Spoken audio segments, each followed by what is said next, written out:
Weekly, GarageBand, GarageBand Weekly, GarageBand Weekly. Ooh. Need an answer to your question, John, you'll have a suggestion. He's a fountain of all knowledge. I think he might have gone to GarageBand College. What he doesn't know, we'll try and find out. So join the chat and give him a shout. Here's John, GarageBand Weekly.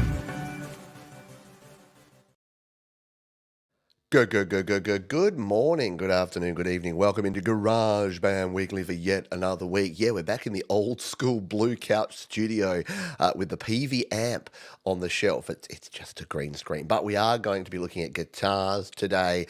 I'm going to be shredding. I should have put that in inverted comma quotes because I'm not much of a shredder. I'm not much of a guitarist. In fact, I call myself a guitar player or sometimes a guitar clunker, but we will be getting to guitars. If you are watching this and you just want the guitars, you're like, get to the guitars, man. Timestamps, description if you're watching on the replay. If you're here live, you're going to have to bear with me because I've got a few other things to talk about here at the start of the show. Yes, we've got the blue couch throwback edition of GarageBand Weekly, and I love all the shows I do around here, but GarageBand Weekly has a soft spot for me because it's where I get to just kind of mess around a bit for a while. So if you'd like to mess around with me, feel free to enjoy and join in.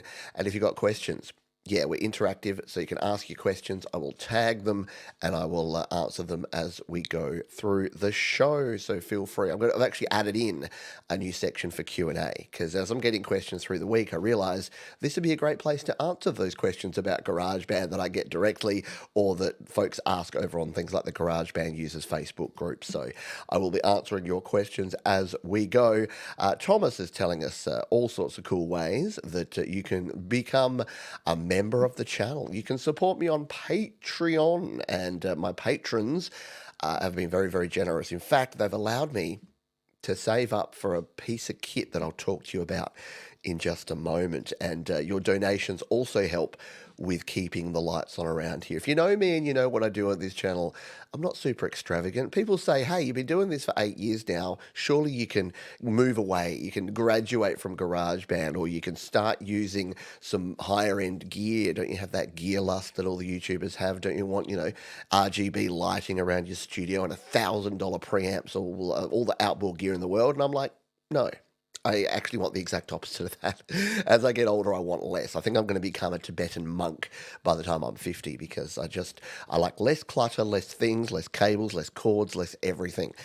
So on a journey to that, I'll talk to you a little bit later about what we're doing there. Mark is demonstrating exactly what you can do when you're a member. Every month you get the ability to do that. So Mark has been a member for 5 months, and membership just $2. $2 a month, and you get some exclusive access to me and to a few sort of additional streams and things that I throw out there just for members. Yes, keep it simple, suckers. That's the way we like things around here. Let us jive in. We can jive in as well. We can dive in to the news and notes. There's not a whole lot. Like I say, there's not a lot going on in the Apple world.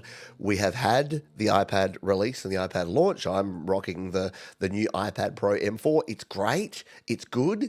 It's similar to the M2, which was similar to the M1. We're at this iterative level, folks. Nothing's going to be revolutionary. It's all evolutionary. We had WWDC, where Apple came out the gates and they told us about the cool new things coming to iOS and iPadOS 18.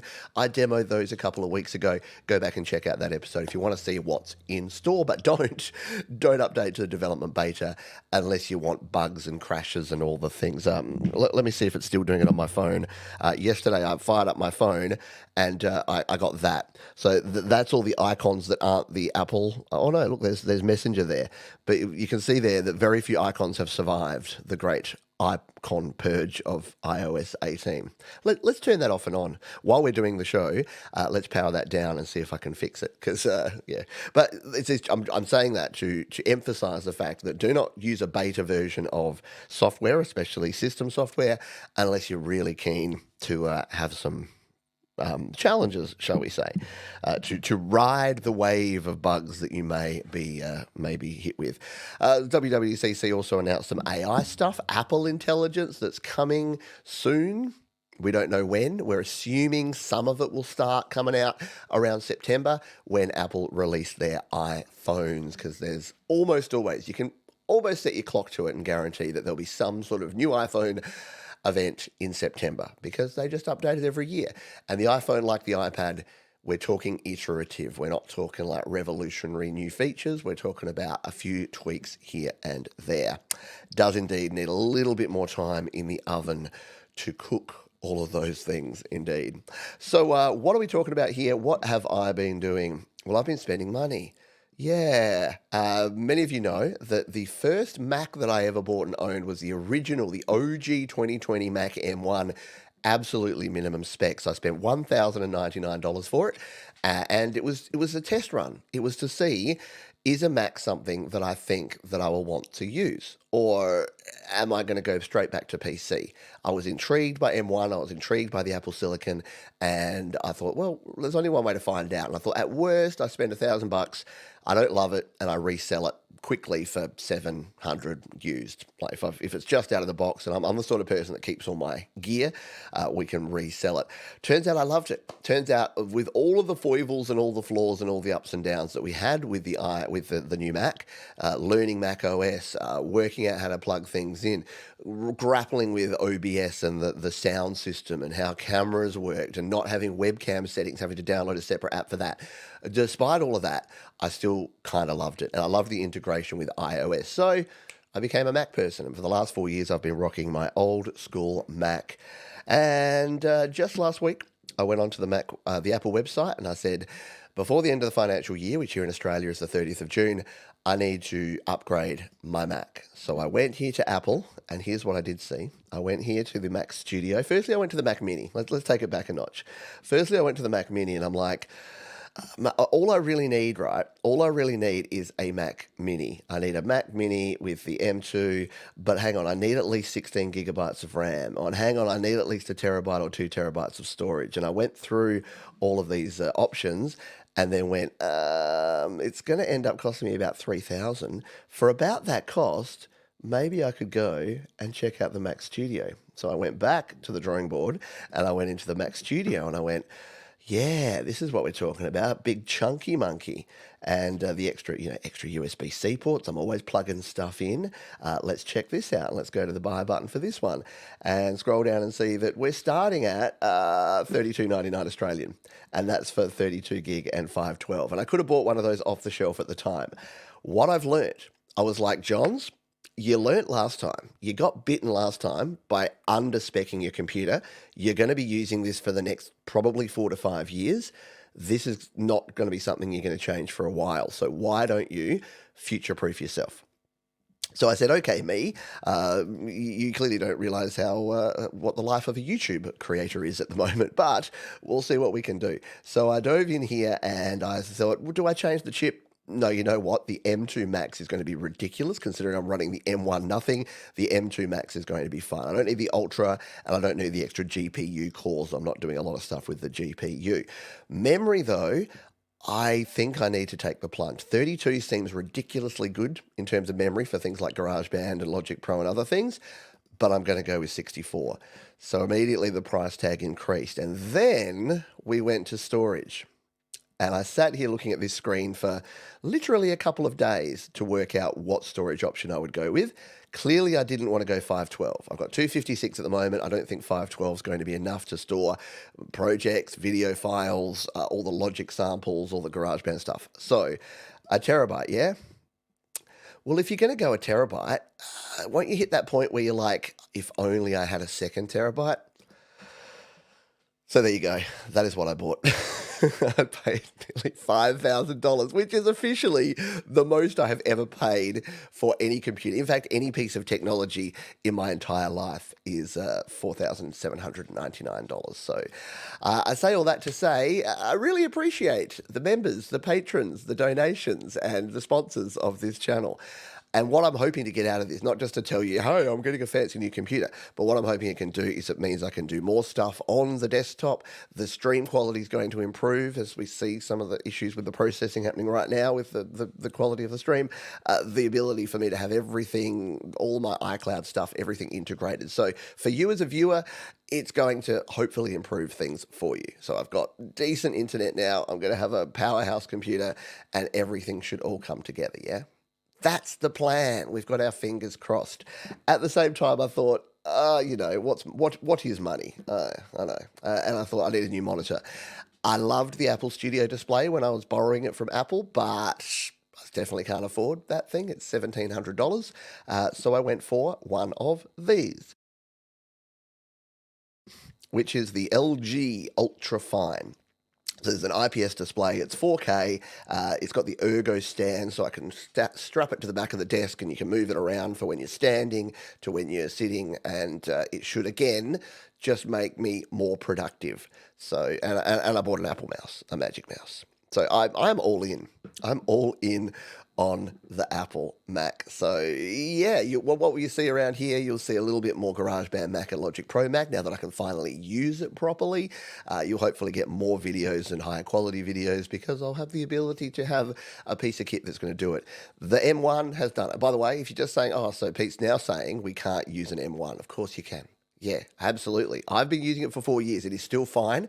It's just hitting that point where the frustrations are starting to creep in and more stuff. And as we're about to dive into where everything's going to have AI enhancements, especially in your OS stuff, I saw that there was going to be issues in the future. So that's where we're at. I'll let you know how it goes. Obviously, watch the channel because I'll be talking all about it around here.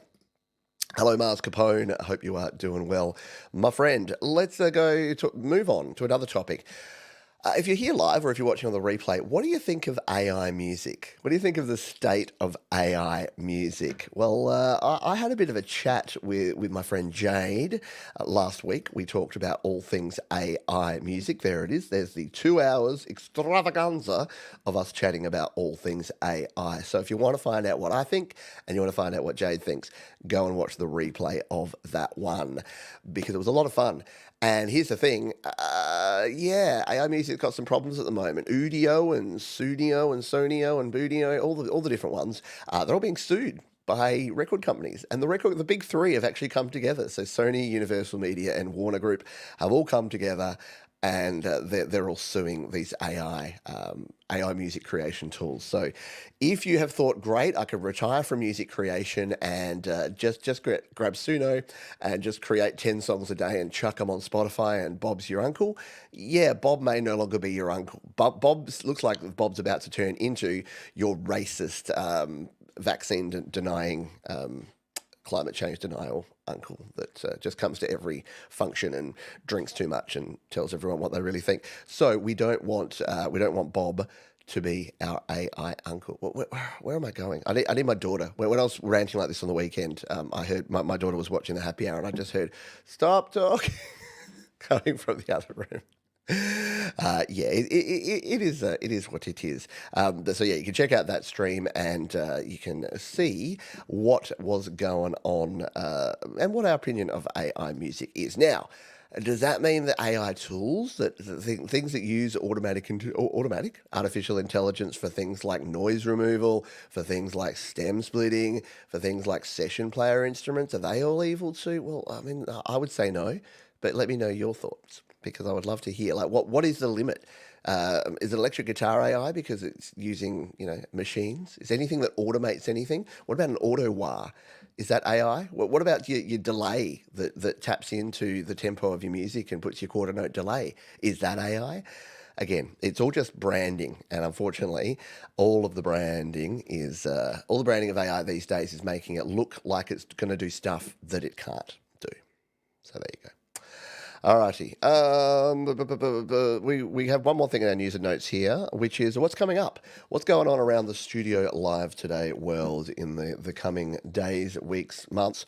Well, we have on Thursday or Friday for me, but Thursday for many folks, you'll know it is American Freedom Day. Yeah, it's let's cook barbecues and wave flags and celebrate freedom. No, it is the 4th of July, and I know many folks do things on the 4th of July. So what I thought, I usually do a podcast, and I thought we would do a bit of a stream, something similar to this, but a bit longer and more music creation, have some more Q&A, and just some Ask Me Anything questions, but I'll be making music and just having a chat and a yarn so you can recover from whatever you do. But between the 4th of July lunch, no, I'm thinking of Thanksgiving, aren't I? You don't have turkey on the 4th of July. What do you have? What do you do during the day of 4th of July? And before you head out and, shoot rockets into the sky and blow stuff up with fireworks, then you can hang out with me and talk about music. And is it Bastille Day as well? When's Bastille Day for French folks? And is it Canada Day today? We're learning again that my knowledge of the world and geography is low. Hot dogs, there you go. Hot dogs or sausages, as we would say here in Australia. Because when you cook hot dogs on a barbecue, they're more like what we would have, which is sausages. Snags on the barbie. Yes, it was. Frank Terzo had a great Canada Day. And that's how I found out it was Canada Day. Bastille Day is July 14th. There you go. Maybe we'll do another special one there. Barbecue and fireworks.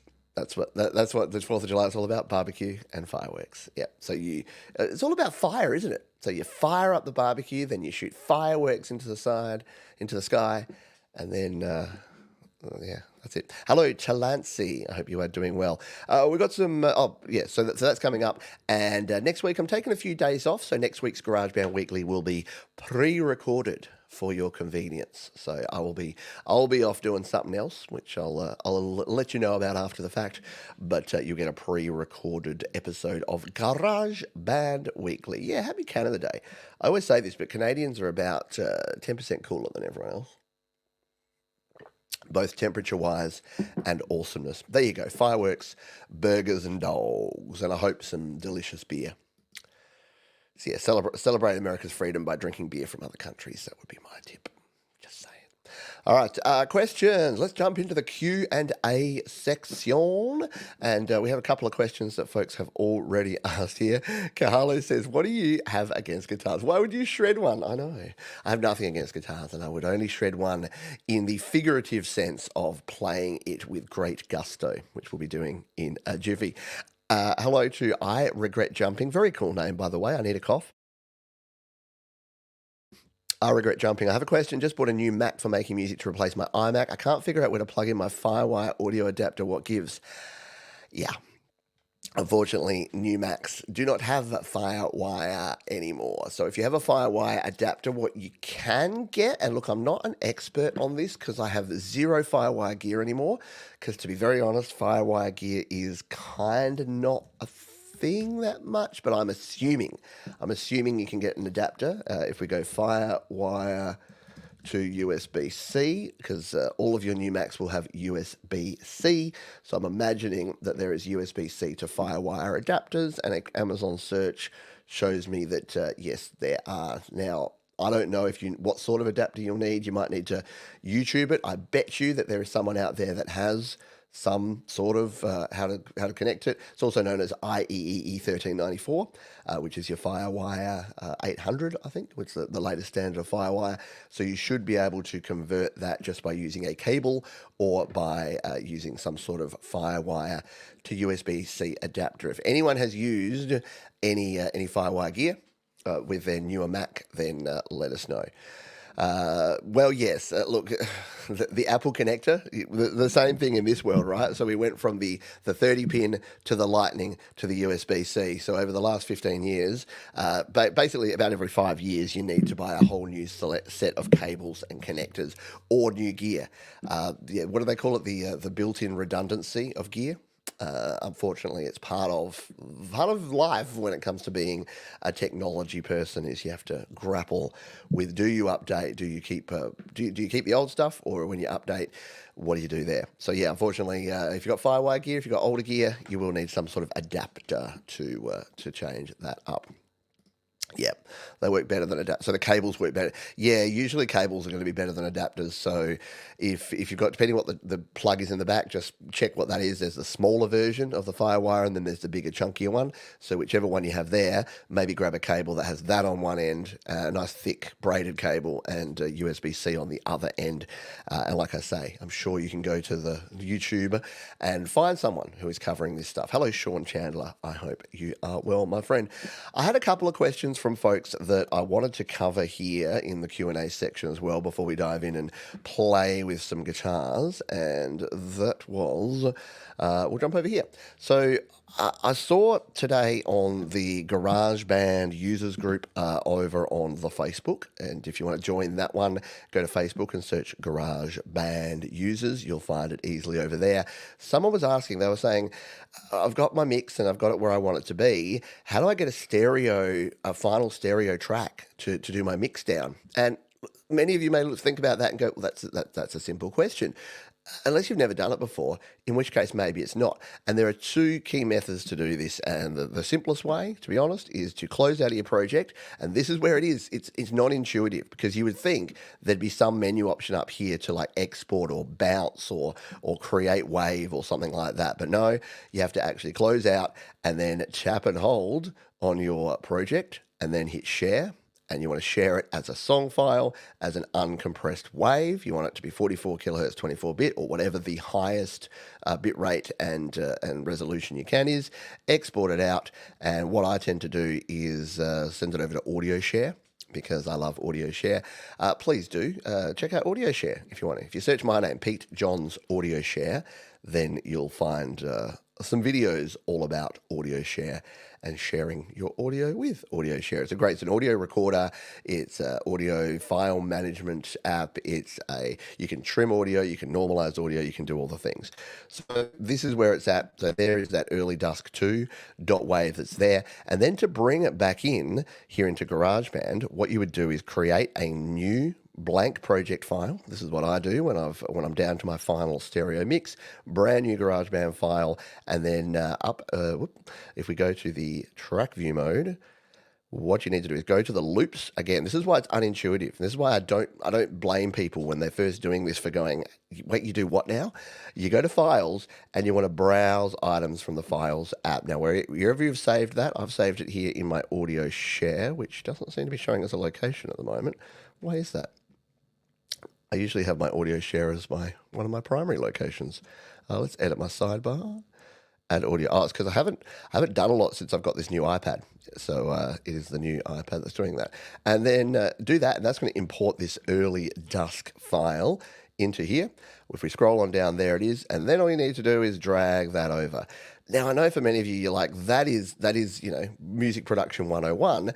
But there are some folks that have just never done that before. And I'm not, if you say you've been using Cakewalk on a PC or you've been using Pro Tools, it's very different. The way the file system works, especially in iOS, is very different. But now what you've got is a stereo track there. And what you can do is come in here and you can add whatever you want to here. You can add in your compressors, you can add in your reverb, your delay, your limiters, whatever you want. And then you can re-export it out as another stereo wave file. So this is where you can basically do your mastering if you want to. You can also master it by bringing that final file into another app, into Grand Finale or something like that. You can send it off to an online service, something like Lander or eMastered, if you wanted to do that as well. The other option you have, so if that all seems too convoluted, and to be honest, it kind of is, let's delete that file. I always leave my files behind. Let's get in the habit of deleting them. The other way you can go is the merge option. And this is actually really cool and quite simple. So if you've got a project like this, if you tap on one of the icons and then hit the merge button here, GarageBand iOS has a built-in bounce in place feature. So you would have heard of bounce in place if you've used other apps, and all we need to do is select all the tracks we would like to bounce down to one stereo wave track and then hit the merge button. And what it's going to do is it's going to do an within project version of all that stuff we did before. It's going to bounce it down, it's going to merge all those files together, all the virtual files, all the auto drummer files, all of my audio files, and it's created there. It's created that one track, and if we hit play on this one now, There you go. You can actually have that in the track. Now, you might be thinking, but what happened to all my tracks? Well, don't stress, because if you come out here, you'll see it creates a copy. So it creates a copy of your previous project with all your tracks in it, and then it also has that stereo WAV file version. So it makes it super cool for your production. So there you are. To the folks that were chatting about that over on GarageBand Weekly, I left a link to this, to GarageBand users. I left a link to this very show, and hopefully you can check that out, and that will help you with your questions. Would wireless guitar cables be suitable for recording? Yeah, yes and no. As Mars says, why would you reduce fidelity just to be wireless in your home studio? So yeah, I would answer it by saying the same sort of thing to you, Damien, which is that you will lose quality. Generally, you'll lose fidelity because wireless audio, even the best wireless audio, is still using compression. It is still, in my opinion, there is no lossless wireless in the world, even the really, really high-end stuff. So if you spent like thousands of dollars and bought the stuff that they use in venues, then yeah, you're not going to lose a whole lot. If you buy a $50 or $100 wireless guitar rig off of Amazon, plug that one end into your audio interface and one end into your guitar, then you are going to lose a bit of fidelity. That being said, if you find that you're so limited by cables or you have some restriction where you have to be in a different place and you want to record from, say, another room and cabling just is not an option, and you're going to get a better performance out of having a wireless setup, then by all means give it a try. But you will sacrifice. And the same with audio. Do not use wireless headphones. The latency, the lag, the delay, whatever you want to call it, in those is horrific. So you don't ever want to use wireless audio for listening back. But wireless MIDI is fine because MIDI is such low bandwidth data. All MIDI is doing is sending a bunch of ones and zeros. So if you've got a wireless MIDI keyboard, you're okay. But as soon as you get into microphones or into guitar cables, you do tend to have that loss of fidelity. Now, for spoken word, yeah, you're cool. A lot of people use wireless like lapel mics and things for doing streaming because for voice, it's fine. And especially if you're going out via YouTube or wherever, that's compressing your audio anyway. But if you want to capture the most pristine quality of your guitars when you're recording, you'll want to do what I'm going to do in this show, which is get yourself a high quality guitar cable, plug one end into your audio interface, the other end into your guitar, and that is going to get your best results. So hopefully that's a simple-ish answer to a question that has a few more nuances perhaps than you might think. Exactly. And there are no silly questions around here. Yeah, absolutely. So feel free, go ahead and ask. Yeah, exactly. Why not? And again, if you get the best performance of your life because you can jump around your room and kick over chairs and get on your knees and set fire to your guitar and Jimi Hendrix it up, then absolutely. Like just try it. Just keep trying things. You never know if you don't. If you got it, try it. But now I'm keen to try it. Maybe there's an idea for a new video. Can you record using a wireless guitar rig? Maybe. One more question that we had in here. So someone was talking this week. They wanted to import a sample and the sample had some noise in it. And they're like, is there any way I can remove this noise? And folks were giving them ideas like noise gates and things, which work okay. But the problem with the noise gate is it won't remove noise while the audio is playing. And I'll rather than explain it more, why don't we do a demo? That's the wrong button. Why don't we do a demo? So I have actually, here's something I prepared earlier. I'm like a chef on a cooking show now. I'm going to open up a new project here in GarageBand, go into my audio recorder and jump back over to my track. So you would have seen before how we import audio. And you might have noticed when we were over there before, over in Audio Share, I actually had this file called background noise. And just before the show today, I walked out my front door and I happen to live on a fairly busy street. So I was able to quite easily grab some background noise. So let's drag this in. Mars Capone's already ahead of me on this one. He knows where I'm going with this. Yeah, baby. So let's listen to this audio by itself and you'll hear, yeah, you can do that detective thing where you'll know exactly where I sound. It's like, that sounds like the number 2 bus to Hendersonville or something like that. If you're recording something and it's a pretty noisy background, you might think your recording is lost. But there is a tool called Bruce Free, and as long as you've got a little bit of blank audio, it can really help. All right, so this is my sound thus far. Now, there's a few ways you can use Bruce Free. You can use it as a standalone app. So we could jump out of here and we could dive into Bruce Free. I could import the audio into there, but there's an easier way. If we're using it here in GarageBand, we can actually add it as an AUV3 plugin. So to do that, we tap on our plugins and EQ again there, hit the edit button, and towards the end of our chain here, actually no, towards the start would make more sense, wouldn't it? Let's remove that effect EQ. Let's do it at the start here because we want the noise to be removed before we start adding things like other plugins and effects. Go to audio units, select Bruce Free. By the way, side note, it is so nice to be back in GarageBand where your plugins are listed in alphabetical order by the name of the plugin, not the name of the maker of the plugin. Yes, developers are important, and I love you developers, but when I want to find that plugin in a pinch, I don't care who you are in the nicest possible way. Logic Pro, please, Apple, give us a way to sort plugins by plugin name, not by developer. Yes, you can search for them, I know all that stuff, but seriously. All right, Dingo Craft, I'll answer your question in just a moment. I'll tag that and we'll answer that in a sec. So we've added Bruce Free. So how does Bruce Free work? Well, it's actually dead simple. You can come in and hand code in all these things, but that's the sucker's way. That's too hard. All you need to do is play, and while the noise is playing, hold down on the ear here. So let's try this by playing it from the start. We're going to hit the plus button. If you're recording something and it's a pretty noisy background. So all I did there was hold down the ear for a second. It sampled that noise and then it removed the noise for me. So if we play it back from the start now. If you're recording something and it's a pretty noisy background. So yeah, you can hear. Now, is it perfect? No, because it's got any noise removal. It's removing the frequencies where that noise occurs. And sometimes that noise is going to overlap with the frequencies of the audio that you actually want. So it's not going to be perfect in every situation. Sometimes you'll then need to come in and do something like add your EQ to actually tweak it a little bit better. Yes, I know, Thomas, I don't have all the devs for every plugin ever memorized. So with this one, I used that initial audio. Let's play it again. I'll turn off Bruce Free and let's play this. If you're recording something, so that's pretty bad, yeah. And if we come back and we play that again, still there. If you're recording something and it's a pretty noisy, but not too bad. Now, what I would actually do, the reason I left this gap down here is I didn't want it to be quite so drastic. So I didn't want this super noisy part. I wanted to capture more just general background hiss and noise. So if instead of doing it up there, we choose to do it down here, we're going to get a better result. So let's play and hit the ear again. Of blank audio, it can really help.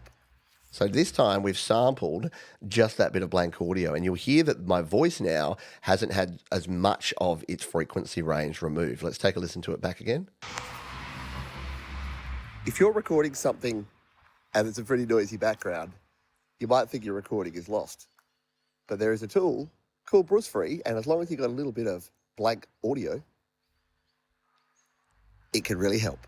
So now it's actually just removing more. So you're still hearing with these really loud sort of truck noises at the start. You're still hearing a bit more of that, whereas if we turn off Bruce Free, it's really loud. But this bit down here, without Bruce Free, it can really... And then comparison with Bruce Free. It can really help. Very cool.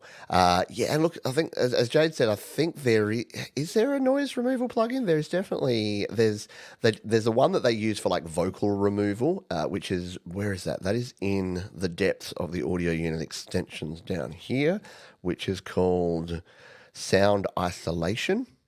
But I don't think it does a great job of actual removing of the noise, unless it does, unless I just haven't used it in a while. Sound to isolate voice. So yeah, if we just go with this and we're isolating the voice, if you wanted a quick free way to do this. If you're recording something and it's a pretty noisy background, you might think your recording is lost. But there is a tool called Bruce Free, and as long as you've got a little bit of blank audio, it can really help. Is it just me, or is that now better? Do I need to remove and change all my recommendations? I've used this, but never for this specific tool. This is why I love this show so much. I find out and learn things from you folks all the time. I knew this existed, but I've just never used it for pure audio. There you go. Sound isolation. Pete notes that down. Must use this. There you go. Title of tomorrow's video. Better than Bruce Free, question mark? Pete with shocked face. The free plugin that can remove all the noise from your vocals. Yeah. So there you go. Apple for the win. There you go. Good. That's a good apple, as Brian Tong would say. Yeah, clearly better, isn't it? Huh, who knew? And obviously, no. What if we did double? What about double removal? What's this going to do? Now there's nothing there. If you're recording something and it's a pretty noisy background, you might think your recording is lost. But there is a tool. There you go. Maybe use them both. You double up and you can use both at the same time. There you go. That is cool. Learn something new every day. All righty. There you go. Well, I'll try not to. I won't do a short. I won't steal your short views, Jade. I'll do a longer form video on it. Very cool. So there you go. Answer your question and I get a better answer than the answer. That's called using the brains trust, folks, and that's what we do around here. How do you get plugins on iPad? You basically just download them. So on your iPad or your iPhone, you have plugins built in. In fact, let's dive into the guitar stuff because I'll be able to answer that question while we do guitars, because I'll show you a plugin that you can download for free if you want another option for guitars in your project. So let's not use that. Well, let's not do that either. We won't use that as a basis for our guitars, but I wanted to have some fun with some guitars here because a lot of people underestimate that there's a whole bunch of external plugins and things you can get for guitars, but built into GarageBand, there's a bunch of guitar amps, clean, distorted, and bass tones that you can actually use with your guitars. So let's fire this sucker up and I'll show you. I'll give you a GarageBand Guitar Amps 101. Need to grab that cable that we talked about before and the first thing you need to do is plug in a guitar. So I've got my my old Epiphone. I don't have Gibson money, but I have an Epiphone Les Paul, which has been my guitar. I bought this guitar when I was 17, so I've owned it for the vast majority of my life. I can actually say that now. What am I, 45? So I've had this guitar for longer than I haven't. How about that? That's making me feel a little bit old. So when you're recording a guitar here, first thing you need to do is make sure that your guitar is connected and you can hear it now. At the moment, it's not actually coming through because I need to come in here and set up my inputs. So if you have a 2-channel interface, I've got this plugged into input 2 on my audio interface. So I'm going to tap this one and tap on input 2. And now that should be coming through, except it's not because we don't have the monitoring on. There it is. That's about how my Epiphone Les is. It correct? Yes, I think mine is made in Korea as well. Whoa. And it also has a dodgy jack, apparently, which I've just found out because I haven't used it for a while. How about we don't move too much while we play? Now, I'm going to grab another pick here.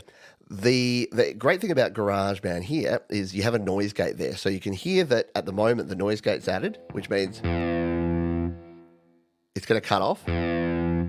So it's a good way to prevent feedback. But if you're finding it's cutting off too much, you can either turn the noise gate off or turn it up and down. The other thing that we can do here is jump into our guitar tuner because this guitar, I'm assuming, is going to be way out of tune. So let's give it a basic tune. And the tuner here is not too bad. It's probably not quite as accurate as something like having a snark on the neck or using a tuning pipe if you want to go super old school. Does anyone still use a tuning pipe? I used to have one of them and it used to be my only way of tuning. Before digital tuners, so my tuning history was a tuning pipe,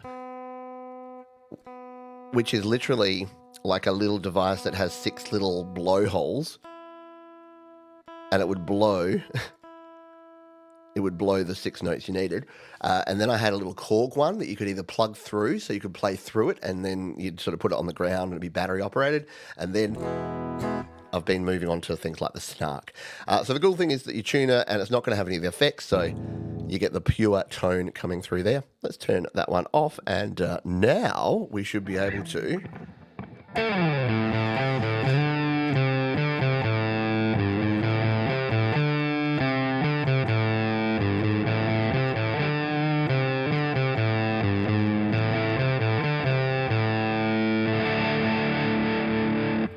Yes, it sure did blow. But Jade's here all night.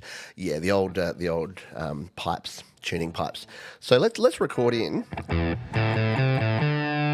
I kind of like that sound.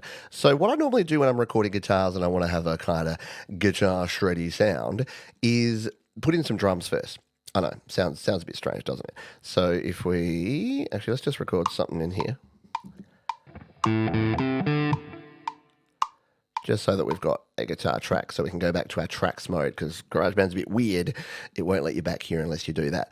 So let's get some drums. Now, I'm not going to use Anders. For some reason, I was so sick of Kyle, and then I got so sick of Anders. So I'm moving on to different drummers now. So who will we go with? Corey's Rose? No. I don't know. Let's go with the 4 on the floor. Yeah. In fact, I wanted a drummer, didn't I? Not a drum kit. That's where I've made the mistake. I'm like, why aren't these drummers my little pictures? Because I went to drums, not drummer. And we can program in drums later if we want, but let's go to drummers. We want someone with that kind of 4 on the floor kit. So we're going to go with, maybe we'll go with an indie rock drummer. We'll go with Gav. Or no, let's go indie disco. Let's see what my lady Nikki can bring to us. Let's just randomize this. What if we go with drop the beat and we make it louder? Are we going to get...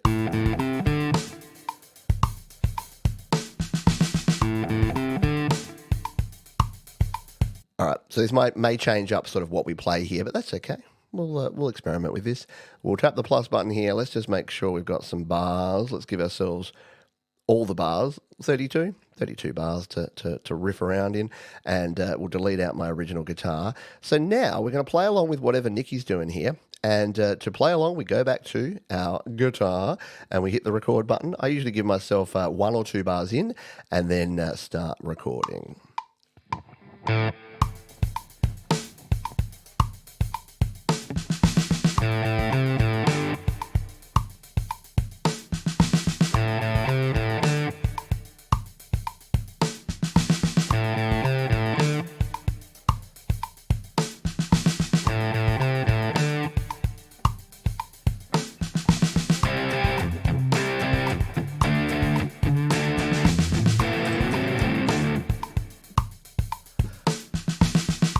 So the default power chord tone we have here is pretty cool, right?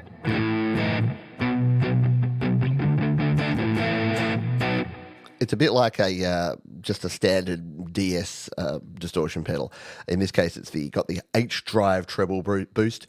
We've got the compressor on there as well. But the cool thing is you can actually adjust this tone in many, many, many ways. We can adjust the gain, the bass, treble, and mids of the EQ. You can turn reverb. If you want some reverb on there, you've even got a tremolo on here. So if you want to get a bit more of a lead tone, we can...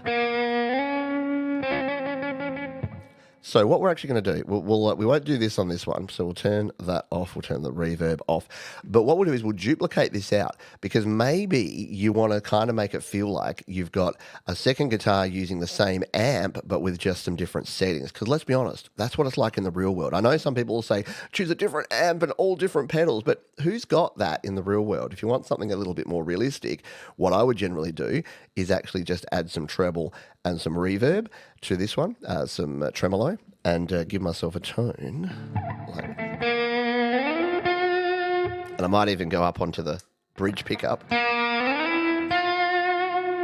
So let's see if we can shred a little lead over the top of this little rhythm. So.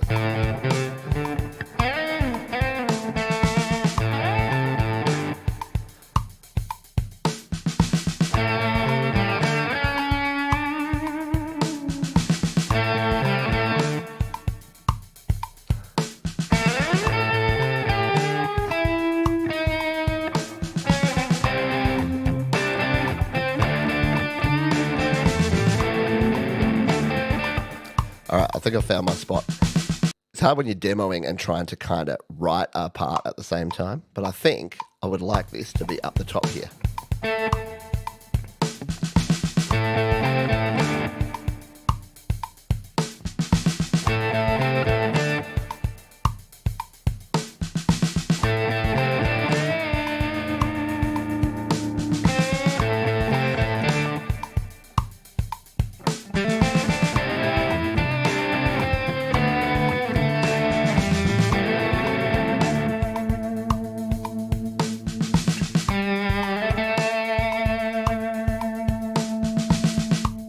So you can hear we can get some pretty cool variations in the tone just by changing things up there with our guitar. Let's just add a completely different guitar sound here now. We can go back to our amplifier and say we wanted a clean or more of a processed tone. If we go to more sounds here, we can come into processed and we can go to my absolute favorite, the Dublin delay. This time we've got drive, we've got compression, we've got echo on here. And by the way, if you want to add or remove pedals, you can do that here. So in fact, I'm going to add the auto funk as well, just to take this tone to a different level. And here's the problem. We need to monitor and change that input to input 2 because...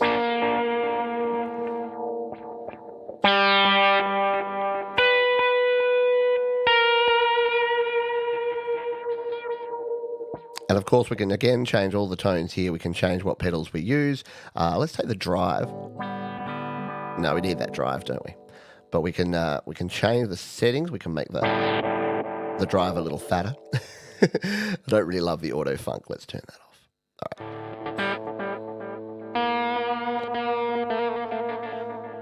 So what are we playing this in? So our original tone, if I can pick my pickup.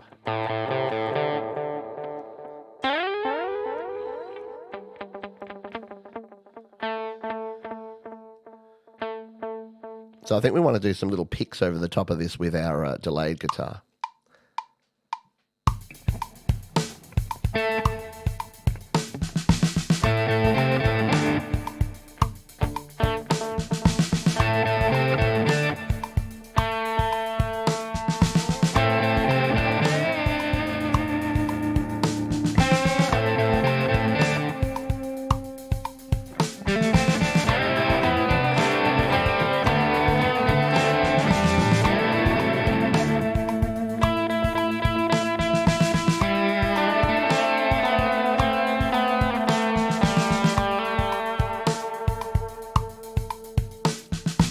Fun times had by all. The other option you have with your guitars, and I mentioned that I would answer a question before about plugins. How do you get plugins? Well, if we use a standard audio recorder track here, so we want a clean audio track, the way to do that is go to audio recorder, more sounds, come down here to custom, fun. I always forget that. Fun and clean, because remember, it's good, clean, fun. Now, this time we're using this as a microphone, so we put our input on down the bottom left here. We turn our monitor on over on the side here. And we've got a super clean guitar sound, right? But what we can do is we can use any AUV3 plugin to impact this tone. So if you come in here and we hit edit, people know where I'm going with this one because there are umpteen different guitar amp simulators. You've got all of your different tone stacks and your IK multimedia guitar apps. There's a heap out there. A lot of the FAC stuff has good sounds as well as, who am I forgetting? Nembrini, all these Nembrini amp sounds are really cool. The NA8180 is cool. The Nembrini NA Black. Like there's a heap, the Clon Mentor. There's a heap of different stuff there. But if you're starting out with plugins, and if you're using GarageBand iOS, I highly recommend starting with ToneBridge. You can download this from the App Store, and as soon as you've downloaded it, it just becomes an app like any other app on here. But the thing is, you don't run an AUV3 app by itself. What the heck is True Tone settings? All right, but ToneBridge, you download the ToneBridge app and you can go in there and you can tweak your app. So I won't show that in detail here. Jade Star's got great videos on ToneBridge. I've got some videos on ToneBridge. You can do cool stuff. But the one thing we can do is we can come in here and we can add a sound. So you can actually search out pretty much any tone in the world. This usually blows people away when I show this. So let's say I want a bit of a Tom Morello tone. I can go with Rage Against the Machine. And I can find Tom's tones from, say, People of the Sun. Wow, wow, wow, wow, wow, wow. Let's see if this is going to match what that tone says it has.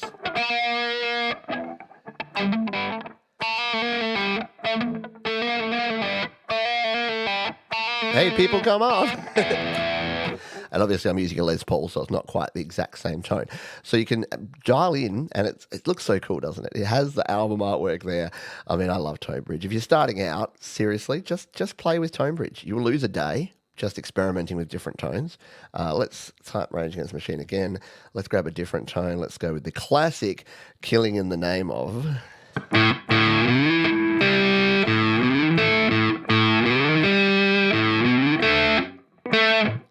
So again, you can dial this in. You can change. You can increase the level of the effect. You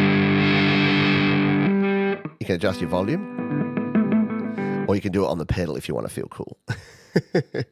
But this is all completely free, and you can jump in there. You can customize your own tone. You can create tones. A lot of them are user created, user generated, but it's just a great way to record in some guitar that's going to give you something that you're not going to get anywhere else.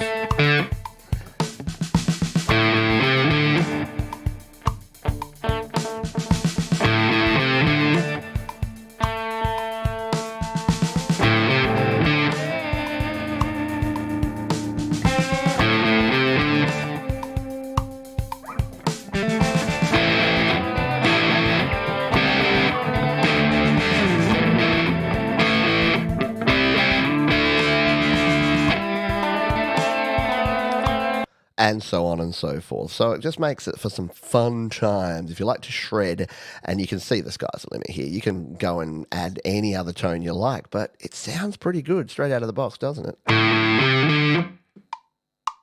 Turn off that metronome. Very nice. So that's some ways you can add that. Before we go, we've got to play some bass, don't we? Let's unplug the guitar, put that to one side. Because GarageBand has some surprisingly good bass tones as well, especially if you're just starting out. By the way, of course you can go and try all the other amps, and of course you'll get to a point where you want to move on from these, but don't dismiss them. Until you've tried them, don't dismiss all the amp sims we have in here. So let's go into the bass. Once again, if you wanted to change it, we didn't really show this with the guitar, but we can change it by tapping up here. You've got all your clean, your distorted, and your processed tones as well. So there's lots of cool things that we can change here. Let's go with something like the 80s Dreams for this one. So you'll see it'll change to the flip-top amp. It'll put the echo and the chorus on here, so we can get a little bit of echo and chorus into our lives. So let's come here and change this to input 2 and make sure that we're monitoring. And do we hear some bass? Let's turn up our bass.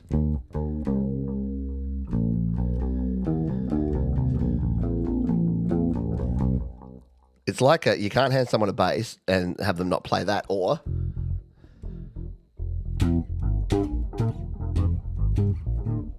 they're the two things that you must play as a bass player. So if you don't want sort of sound like that, you can come in and say, oh, I actually want some more crunchy bass sound. So let's go Garage Revival, because it's GarageBand. We've got double drive treble boost on this one. So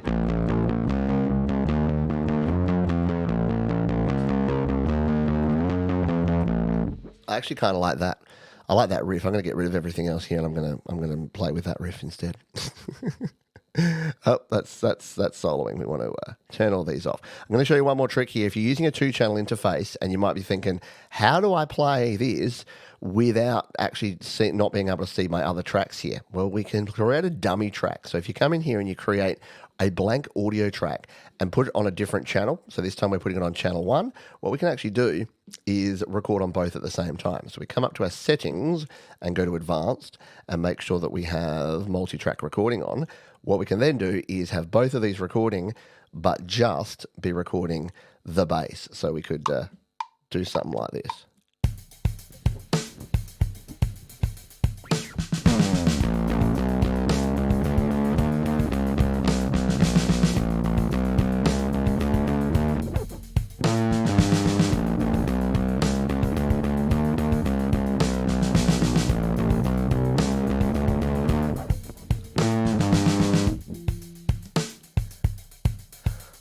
And what you'll notice there is that, we record in this mode, so we can see exactly what we're doing there without too many problems. Let's play a lead bass part, shall we? Because here's the thing, you can mix and match this sort of stuff and start enjoying yourself. So if we just bring on a distorted guitar and we go with something like the Iron Full, we can play this on our bass guitar if we'd like to. Yeah, I know. I did a whole song once where I played every part on a bass guitar, all the chords, all the lead parts. It was a little bit insane, but fun at the same time, because you just want to have fun.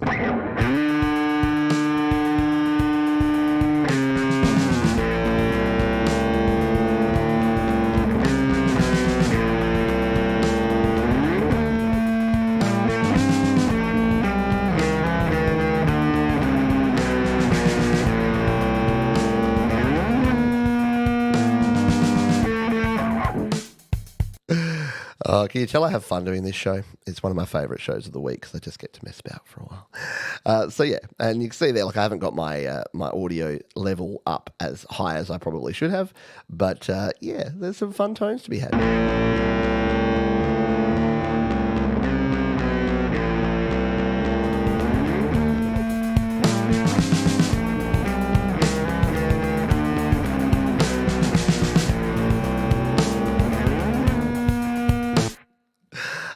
Yes, and Mark has noted that I didn't tune the bass either. So you can actually tune your bass using the same method as we did before. Let's just see exactly how out of tune this bass is.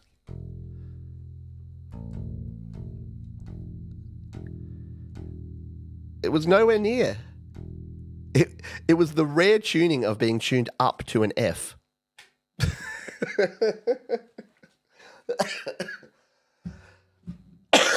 Yeah, tune your guitars, folks, before you start playing them. So that is your crash course. Whoop, as my bass is about to crash down upon me. That is your crash course into your guitars. And if you want to shred on guitars in GarageBand, you can do it that way. You can, of course, go and download different apps, different guitar tones. You can spend hours and you can also spend a fortune, or you can use what you've got. And like I say, until you've explored and experimented everything that you already have, then, yeah, maybe don't go over to ToneBridge and don't try other things yet. You can always just use the built-in apps. They sound pretty cool.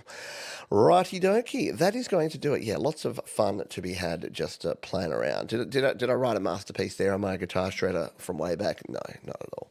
If anyone has any final questions, we've got about 4 minutes left on the show, so I think I've answered all the questions that came throughout the show. Thank you for everyone for all your support. Thank you to the Patreon folks. Thank you to the members of the channel, to Mark for being a member for 5 months. Appreciate you, my friend. If you are a member and you do want to use the little member chat, you can hit the button down below that says, tell us how long you've been a member, or you can join up for just $2. Don't forget, if you are, like me, looking to buy anything new, the Studio Gear Guide is your one-stop shop. So if you're like, what does John's actually use? Here's everything I use. I need to update this, because my iPad Pro, I still have that iPad Pro, but I'm currently using the iPad Pro M4 from 2024. All the other gear, though, is what I'm currently using. These are the headphones on my head. That's the interface we recorded through here today. They're the AirPods Pros that I use when I'm out and about. And there's my desktop setup. So that Mac Mini M1 is about to go. My MacBook Pro has gone. So clearly I need to update a few things here. I'm still using that. I have a new mixer. Okay, I need to spend some time today actually fixing this up, because that's a bit embarrassing. I haven't updated this in the last year. But a lot of the gear is there that you can check out. There is Brad Example. And look, it's for Brad Example that, and folks like Brad Example, that I still do videos like this. If people are critical of me in any way, and let's be honest, it's the internet, so they are, I get two people. I get two types of folks. I get folks saying, move on from GarageBand, Pete. You've covered all this stuff before. Stop repeating yourself. And then I get other folks saying, hey, why do you keep changing? Go back to GarageBand. We want to hear more of that. So the answer is I do both. If you don't like GarageBand, don't watch the GarageBand stuff. If you don't want to learn about Logic Pro or songwriting or recording or any of that sort of stuff, or the gear side of it, don't watch that. So I think that the purpose of a channel is to have diversity, and we have 4 different shows on this channel and tutorials on a bunch of different stuff. Everything from YouTube and setting up your own YouTube channel and sharing your own music and videos on YouTube, right through all of the gear that you use to record, the techniques you use, how to write songs, how to record songs, whether it be in GarageBand on your phone or your tablet or your Mac or Logic Pro, on any of those as well, and then how to release and distribute your music as well. So I like to think we cover the whole gamut, and I like to think that we inject a bit of variety in things. So I'm not saying that to kind of justify what I do, but there is method to the madness and the mayhem. You might be thinking, well, what's going on? Now he's back to doing the quick GarageBand tips again. Now he's not going to do Logic Pro. No, we're going to be doing everything. Everything. What is it? The Bo Burnham song? It's like everything and everything all at the same time. time, everything for everyone at the same. Yeah. He's got a really good song about the internet, where it's like a little bit of everything all of the time. It's the internet, the promise of the internet. That is going to do it for this one, folks. I would love it. Firstly, if I come over to my section over here, I'm going to do something, which is to actually set this up to send you to the next show, which is happening on Friday. It's our Freedom Day extravaganza. If you missed the start of the show, we're doing a big live stream then, and I'm just pausing for time because I always forget to come in here and set up the dump over to there. So I'm doing this now and I'm redirecting and I'm going to send you over there. So I hope you can join me for that one. That'll be a lot of fun. It'll be at 5 p.m. Pacific, 8 p.m. Eastern, 1 o'clock in the morning for our friends in the UK, and 10 a.m. Friday morning for folks on the east coast of Australia. That's going to do it for this one. Be kind to yourself, folks. Be kind to others. Keep creating. See you next time. Bye.